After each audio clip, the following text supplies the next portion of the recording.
নমস্কাৰ অসমবাসী ৰাইজ, আপোনালোক সকলোকে মোৰ YouTube channel Fancy Frosting and Sugar Crafty Cakes চেনেলৰ অন্য এটি ব্লগলৈ স্বাগতম জনাইছোঁ। আজি মই আপোনালোকক আঘোণৰ সোণালী ধাননি পথাৰৰ মাজলৈ লৈ যাম। যিহেতু আমি অসমৰে অসমীয়া, সেয়েহে অসমৰ ধাননি পথাৰৰ লগত আমাৰ আৱেগ অনুভূতিও জড়িত হৈ আছে। ভাবিলোঁ আজি মই ধাননি পথাৰলৈ যাওঁ, তাত এটা ব্লগ বনাম। বাইদেউ এগৰাকীয়ে আজি লখিমী সামৰিব তেওঁলোকৰ, তাতে ভাত খোৱাৰো আয়োজন কৰিছে। সেয়ে ভাবিলোঁ আপোনালোককো দেখুৱাওঁ আজি কি কৰিম পথাৰত। মই ভাবিছোঁ আজি ধানো দাম, যিহেতু আমাৰ খেতি পথাৰৰ লগত ইমান এটা সম্পৰ্ক নাই, কৰিবলগীয়া নহয়, কিন্তু ভাল লাগে পথাৰলৈ গৈ। সেইকাৰণে ভাবিছোঁ আজি যাম, তাত অলপ ফূৰ্তি কৰিম, আপোনালোককো দেখুৱাম কি কৰিম।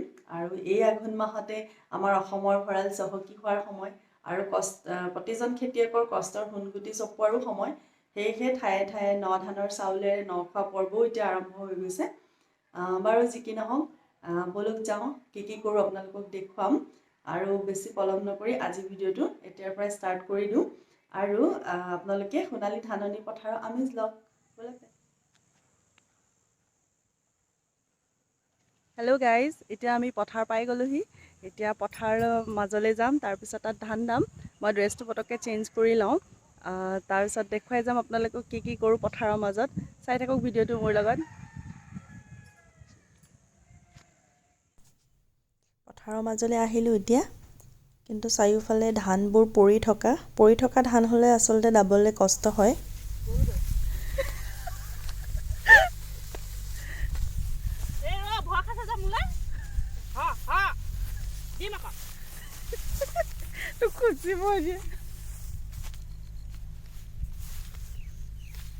গাভিনী হৈ আছে নি? হা? গাভিনী হৈ আছে নি? ওলাইছে গাখীৰ। তোক ভাল লাগিছে দেখিবলৈ, মুখত এডাল, হাতত এডাল। মোকো দিবিচোন, বনাইচোন।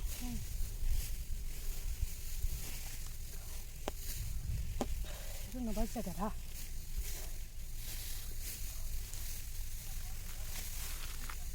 কেলৈ কাটি ল'ব লাগে নহয় মাজত, তই কাটিলি নাই?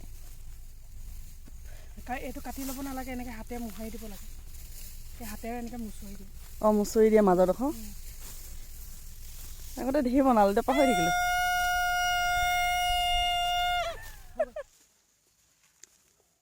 অঁ, সেইটোকে কৰিবি, নহ'লে মোক হ'লেও তাই হোৱাটছআপত মোক ফোন নম্বৰ দি দিবি। আৰু অহা যোৱাও নেবাজে যে যিমান হ'লেও ন মিলাই যাব লাগিব। মই যদি অকণমান এইফালে ভাত উশাহটো ভিতৰলৈ নে বাহিৰলৈ? বাহিৰলৈ ঠেলিব লাগিব। অঁ, ভিতৰলৈ টানি নাই এইফালে গ'লে নাই নহৈছে যে। তই কেনেকৈ বজাইছিলি? মই যে বজাব নাজানিছোঁ। এনেই ভিডিঅ' অকণমান কৰি পেলাই হ'লে মুঠি পালোঁ আৰু। আচৰি পেপাৰ এটা বজাৰ আগতে ইমান বজাইছিলোঁ, এনি টাইম বজাই থাকোঁ। বহি যাব পাৰি নাই? বহি লওক।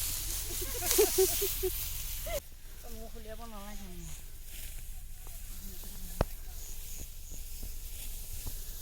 ভাইৰেল হৈ যাব কিন্তু বহি ধান কটা। ভাইৰেল হৈ যাব। বহি ধান কাটিব নোৱাৰি। ধানে বিচাৰি পোৱা নাই, মই অকল হেৰিবোৰে বিচাৰি পাইছোঁ।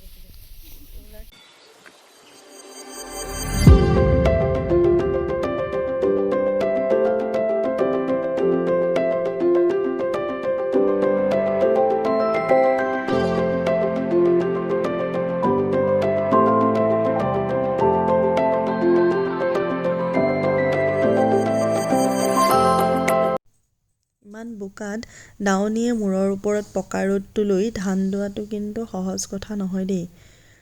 কান্ধত ডাঙৰি কঢ়িয়াই নিয়া, সঁচাকৈ বহুত কষ্টৰ মূৰত পথাৰৰ লখিমী ভঁৰালত সোমায়, কপালৰ ঘাম মাটিত পেলায়। সেইকাৰণে কাঁহীখনত আমি সকলোৱে ভাতমুঠি পেলাওঁতে অলপ চিন্তা কৰি পেলাব লাগে। এয়া পথাৰৰ সোঁমাজত লখিমী বান্ধি থৈছে। এয়া আজি শেষৰ দিনা লখিমী তেওঁলোকে লৈ যাব, ভঁৰালত থ'বগৈ। তেনেহ'লে আজি আঘোণৰ পথাৰত আমি সকলোৱে ধান কাটি ৰবাব টেঙা খাম এতিয়া ন ৰবাব টেঙা কাটিছোঁ সকলোৱে খাব জিভা পানী পৰি আছে বাবা একদম বাকলিয়ে ছাগলীয়ে একদম বেলেগ বাকলিয়ে ছাগলীয়ে খাম আমি মজা কেনেকুৱা ওলাই এতিয়া ৰবাব টেঙাৰ ভিতৰতো ৰবাব টেঙা ৰঙে ওলাইছে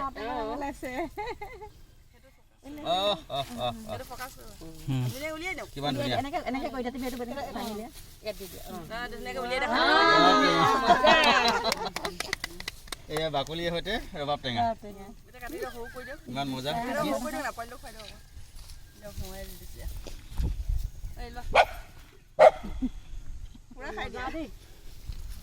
কালাৰটো ধুনীয়া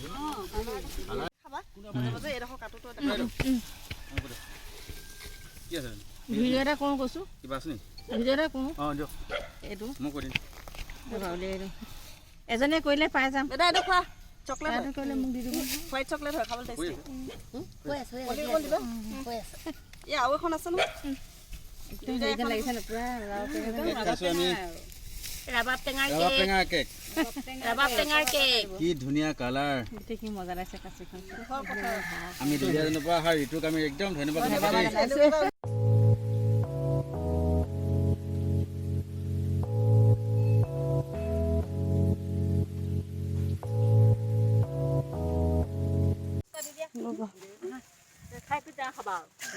গোটেই দেখোন দিব এই সৰু ডোখৰ দিয়ক একো নহয় অকণমান খোৱা এই সৰু ডোখৰ দিয়ক অকণমান খোৱা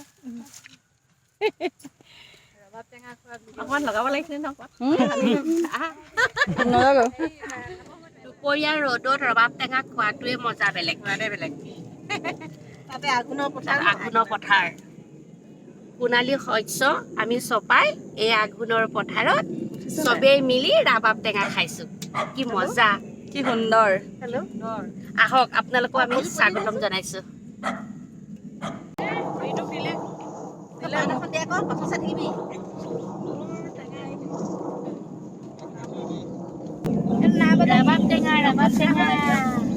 ৰবাব টেঙা খাইছো কি মজা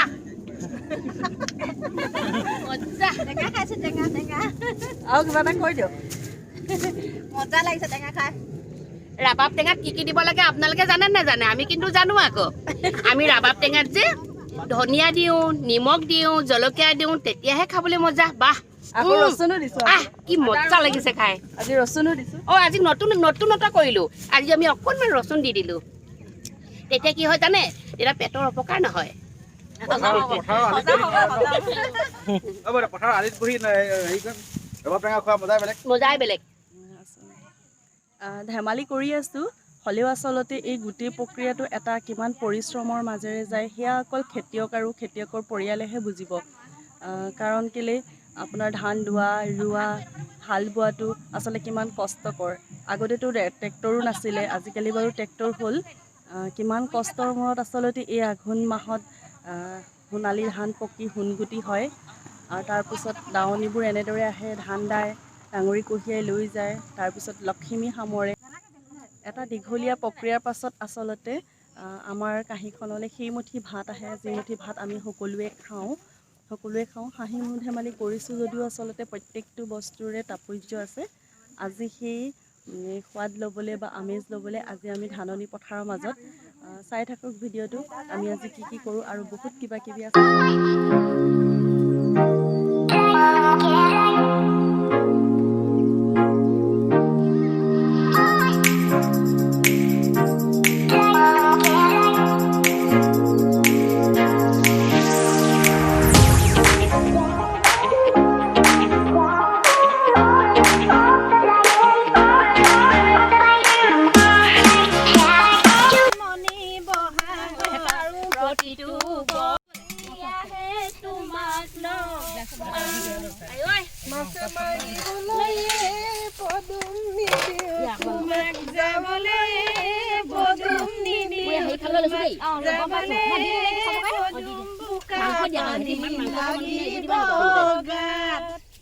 এইটোৱে পদূম ওলাই সোমাই এইবোৰ হেৰি হেতা নলগাব দে বেলেগ নলগাব দে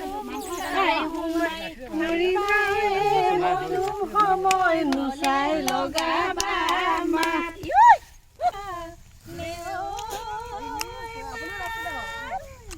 কিনো অসমীয়া বিহুতি আহিলে ঐ গৰু চালে লগালে মাত আজি বিহু দিনা ৰবকে নোৱাৰি ঢোল পেপা গগনাই লগাই খলকনি আজি বিহু দিনা ৰবকে নোৱাৰি ঢোল পেপা গগনাই লগাই খলকনি গাঁৱৰে নামঘৰত নামৰে ৰাগিনী আহৈ ঢুলীয়া আহৈ নাচনী বিহু মাৰিবলৈ জানৈ চতে গৈ জানৈ বহাগে পালেহি জানৈ বহাগে পালেহি জানৈ ফুলিলে ভেবেলি লতা জানৈ কৈ থাকিলে জানৈ উৰকে নপৰে জানৈ বহাগৰ বিহুৰ ল'বলৈ নেৰিলা আনৰ মৰম চেনে এই বিহুতলিৰ মৰমবোৰ মোৰ জান বিহাই কেলৈ বাৰু লাগিছে এই ঘৰত গ'লে পাহৰি যায় কওক এতিয়া আঘোণৰ পথাৰত ভোজ খাই কেনেকুৱা লাগিছে আপোনাৰ খুবেই ভাল লাগিছে আজি আমি ভাতৰ লগত খাইছোঁ মাছ মাংস পনীৰ সঁচাকৈ বহুত আনন্দৰে আমি আজি এসাঁজ ভাত খাইছোঁ খুব ভাল লাগিছে আহক আপোনালোকেও আহক ভাল লাগিব খাই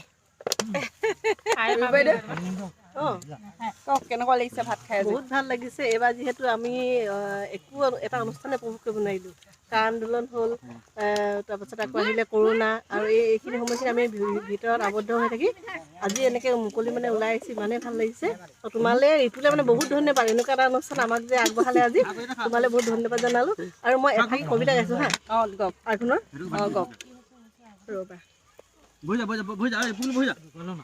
এতিয়া বাইদেউ বহুত ধুনীয়া মানে কবিতা লিখে তেখেতে আৰু চেষ্টা কৰোঁ আবৃত্তি নকৰোঁ মই পাঠ কৰোঁ আবৃত্তি কৰি মোৰ ছোৱালীজনীয়ে কৰে কিন্তু তাই মানে অকণ আবৃত্তিত প্ৰশিক্ষণ লৈছিলে আৰু শুনি মোৰ অকণমান আহি গৈছে ঠিক আছে এতিয়া তুমি যিহেতু মোক কৈছিলা অকণমান কবিতা আওৰাবলৈ মই মানে অথনি ৰাতিপুৱা অলপ বহি থাকোঁতে যেতিয়া আজৰি পাইছিলোঁ ঘৰৰ কাম তেতিয়াই লিখিছিলোঁ ঠিক আৰু লিখিম মানে এটা পেৰেগ্ৰাফ গাইছোঁ আঘোণ আশাৰ সোণালী সপোন শাওনৰ ঘামাক্লান্ত দেশৰ অবিৰত শ্ৰমত তই হাঁহিৰ অযুত নাচোন ৰংমনে সপোন দেখে চেনেহীক লৈ তোকেই আলম কৰি বিৰিয়াৰ ভৰত পাৰিম কিজানি বান্ধিব ঘৰখন এইবাৰ আঘোণ দেখোন মোৰ ভঁৰালত আছে আৰু মই লিখিম অকণমান আগবঢ়াইছোঁ এতিয়া পিছত আপোনালোকে সম্পূৰ্ণ কবিতাটো পঢ়িব পাব আৰু ধন্যবাদ জনালোঁ আৰু অনাগত দিনবোৰ নতুন বছৰ আহি আছে যিহেতু সকলোৱে দিনবোৰ সুখৰ হওক মধুময় হওক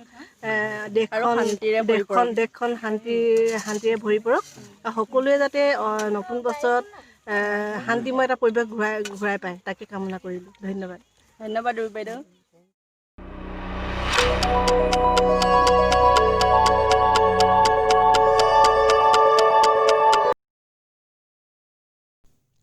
ৰবাব টেঙাৰ কেক আৰু ধানৰ মুঠি আৰু কাচিখন মই কেনেদৰে বনালোঁ আপোনালোকে চাই লওক এতিয়া ভিডিঅ'টো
নিভাজ ভিডিঅ'লৈ আকৌ আহি আছোঁ আপোনালোকৰ মাজলৈ। আজিলৈ বিদায় মাগিছোঁ আৰু ভিডিঅ'টো চোৱাৰ বাবে বহুত বহুত ধন্যবাদ। আজি সঁচাকৈ আমি বহুত এটা সুন্দৰ দিন উপভোগ কৰিলোঁ ঋতুৰ আগ্ৰহত।